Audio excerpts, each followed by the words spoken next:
Jajaran Reskrim Polsek Batu Raja Timur berhasil menangkap DPO kasus pencurian sepeda motor milik seorang petani karet di Ogan Komering Ulu. Satu di antara dua tersangka harus dihadiahi timah panas petugas lantaran saat ditangkap di kediamannya sempat melawan petugas. Dari penangkapan dua tersangka, petugas berhasil amankan motor hasil curian yang kondisinya telah dipreteli oleh para tersangka. Menurut Kapolsek Batu Raja Timur, salah satu tersangka yang diamankan ini merupakan residivis pencurian yang baru bebas dari rutan Martapura. Reskrim Polsek Batu Raja Timur berhasil mengungkap kasus 363 ya.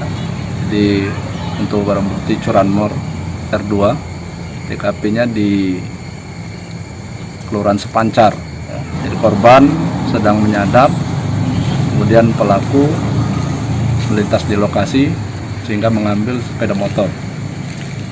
Dia langsung membawa sepeda motor ke arah Kecamatan Lungkiti. Untuk berapa orang yang kita amankan? Jadi untuk pelaku kita amankan 2 orang, satu profesinya sebagai pemetik, kemudian yang satunya sebagai mata-mata. Untuk pelaku dari interogasi baru pertama kali untuk melakukan, namun untuk pelaku inisial S termasuk residivis karena pernah jalanin hukuman di Lapas Martapura.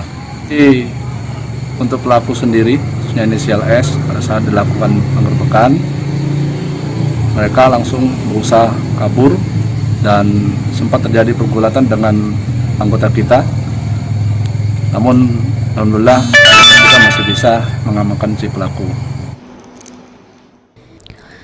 Kedua tersangka kini sudah diamankan di Kapolsek Batu Raja Timur bersama satu sepeda motor yang telah dipreteli. Mereka pun dijerat pasal 363 KUHP tentang pencurian dengan pemberatan dengan ancaman di atas 5 tahun penjara. Ari Prani, Kapal TV.